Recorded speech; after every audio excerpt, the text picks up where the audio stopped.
pratique. Radio Laser, à vos côtés. Radio Laser, à vos côtés. Prendre la parole en public, c'est tout un art. Et c'est vrai que certains et certaines font des cauchemars à cette simple évocation. Mais des solutions existent, notamment celle de mon invité aujourd'hui, Tiffaine Lebert, qui vous propose Éco-Potentia, une entreprise de formation et coaching en formation orale. Elle va nous révéler les secrets de cette prise de parole en public. Bonjour Tiffaine. Bonjour Simon, bonjour à toutes et à tous. Et merci pour cette invitation. Avec plaisir, surtout qu'on va apprendre des choses, mais avant peut-être un peu expliciter notre sujet, la communication orale, qu'est-ce que vous mettez derrière ? Alors déjà Simon, est-ce que je peux commencer par un mini cours de latin en version accélérée qui va peut-être rappeler de vieux souvenirs à certains d'entre vous ? Du moment qu'on comprend tout, moi je vous suis. Très bien, alors pourquoi Éco-Potentia ? Éco, parce que ça évoque la résonance, les mots qui résonnent, l'écho de notre voix. Et potentia, en latin, c'est la puissance. Et ensuite, ça a donné le potentiel. Donc, Éco-Potentia a effectivement pour vocation de donner les clés à chacun et chacune pour mieux communiquer au quotidien. Bon, alors cette communication, vous, qu'est-ce que vous mettez derrière ? Je reviens à ma question. Très bien. Quand on parle de communication orale, typiquement, les gens pensent directement prise de parole en public. Être en situation de présentation, être devant un auditoire, être devant des gens, animer une réunion, passer un entretien. Effectivement, tout ça, c'est important et il y a des bonnes nouvelles, c'est qu'on peut apprendre à le faire. Personne ne naît bon orateur, on peut vraiment construire cette compétence. Mais la communication, ce n'est pas que cela. Il y a effectivement toute la partie invisible de l'iceberg qui est en fait une préparation en amont avec la compréhension de l'autre. Moi, c'est ce que j'appelle décoder, le fait de comprendre les autres. Typiquement, si vous êtes au travail et que vous avez Jacqueline, Michel, Jean-Paul, Pauline, etc. autour de vous, vous devez interagir de manière différente avec les uns et les autres. Il faut prendre en compte toutes les individualités. Exactement. Et si vous ne le faites pas, vous créez des malentendus, vous créez des conflits qui ne sont dus qu'à des soucis de communication. Je pense que ça parle à chacun. Mais c'est pas forcément évident parce que si on veut donner une information, on est bien obligé de la donner d'une manière. Alors en réalité, on peut la donner de différentes manières et on peut s'intéresser au profil des personnes en face de soi. Déjà, il y a une première étape. Réaliser que tout le monde ne fonctionne pas comme soi. Et là, il y a tout un travail qui est hyper intéressant. Notre cerveau est une machine qui fonctionne de manière incroyable et qui est un peu fainéant en réalité. Il y a un biais sur lequel je parle régulièrement dans mes formations, c'est le biais de projection. On a tendance à croire que la personne en face de soi résonne de la même manière que nous-mêmes nous résonnons.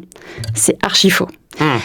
En réalité, nous avons tous des besoins, on a tous une cartographie du monde qui est différente et donc il s'agit de prendre en compte ces dimensions-là. Et alors, forcément, la prise de parole en public, c'est tout ce que vous nous avez dit, mais c'est aussi un combat, des fois, entre soi et soi-même, avec la gestion du stress notamment. Qu'est-ce qu'on fait si on est stressé quand on doit prendre la parole, par exemple, dans une réunion de boulot ? Alors là, il y a des exemples et des astuces très simples que je peux vous donner à l'antenne directement et qui pourront vous servir dans votre quotidien. Il y a une nana que j'aime bien, c'est une psychologue américaine qui s'appelle Amy Cuddy et qui a réfléchi à la posture que l'on adopte. Typiquement, si vous êtes stressé, vous avez un entretien, une réunion, etc. Avant la réunion, qu'est-ce qui va se passer ? La personne va avoir tendance à prendre une posture plutôt renfermée. Les épaules vont tomber vers l'avant, le menton va tomber également, on va croiser les bras, on va croiser les jambes. On se referme. Oui, et alors typiquement, c'est le côté où on est en salle d'attente et on va scroller avant un entretien. Ne surtout pas faire ça. C'est vrai, ça nous rend indisponibles pour la suite ? Complètement. Et pire que ça, en fait, ça a des effets en termes hormonaux. Il y a des effets biologiques sur notre corps. Typiquement, quand vous êtes renfermé sur vous-même, vous allez sécréter beaucoup plus de cortisol. Ça, c'est le moteur du stress. Sauf que nous, on a besoin au contraire de baisser ce cortisol et d'aller plutôt augmenter notre testostérone. Et pour ça, il y a une solution simple qui est donnée par Amy Cuddy, c'est adopter une posture de vainqueur. Vous voyez, par exemple, Wonder Woman, la posture bien ancrée dans le sol, effectivement. Simon, il est en train de l'adopter devant moi. J'applique les conseils. On peut avoir les bras en tout cas écartés, on a les épaules relevées, on a le menton relevé également. Bref, on est fier, on est présent, etc. Eh bien, rien qu'adopter cette posture pendant 2 minutes peut avoir une conséquence et même a une conséquence sur vos sécrétions hormonales. Et vous serez beaucoup mieux pour prendre la parole après. Donc il faut appliquer plein de petites choses qui nous font nous sentir un peu puissants. Genre, je sais pas, je dis vraiment une bêtise, mais écouter la musique de Rocky avant d'y aller. Ou... Ça peut, effectivement, on peut aussi mettre en place des habitudes, en fait, qui vont nous installer dans un certain confort avant de prendre la parole. C'est tout à fait pertinent.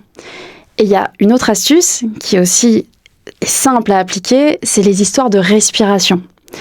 Simon, si là, il y avait un bruit étourdissant dans la salle d'à côté et si on entendait des cris, qu'est-ce qui se passerait pour toi ?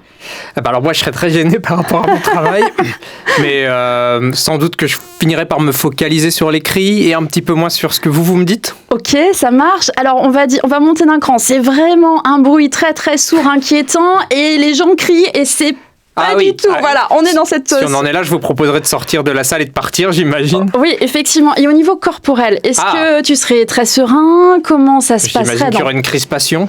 Oui, effectivement, exactement, c'est ça, une crispation. Le cœur s'accélère. La respiration, qu'est-ce qu'elle fait à ton avis ? Ça devient un peu haletant, on stresse quoi. Exactement, c'est ce qui se passe. Et là, c'est génial parce que en fait, c'est pas du tout ce qu'il faudrait qu'il se produise. Oui, c'est génial si il faut qu'on court pour sortir de la salle, mais la plupart du temps, à l'heure actuelle, quand on est stressé, en fait, on n'a pas besoin de se mettre à courir. Sauf que notre corps fait tout pour qu'on puisse se mettre à courir et fuir le danger.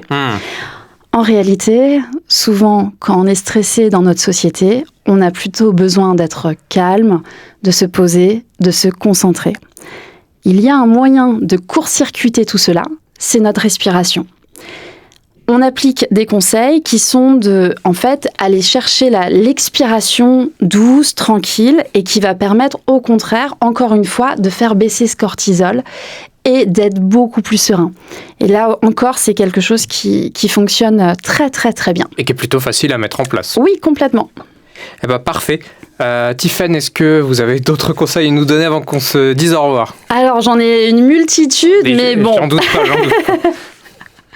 Donc, eh ben, écoutez, ce qu'on peut faire, si vous avez d'autres questions, vous contactez mon invité, Tiffen Lebert. Très bien. Je rappelle que son entreprise, c'est Ecopotentia. On vous trouve sur Internet. Complètement. Ecopotentia.fr. Voilà, donc si vous avez une prise de parole qui vous pose problème en vue, il y a peut-être une solution.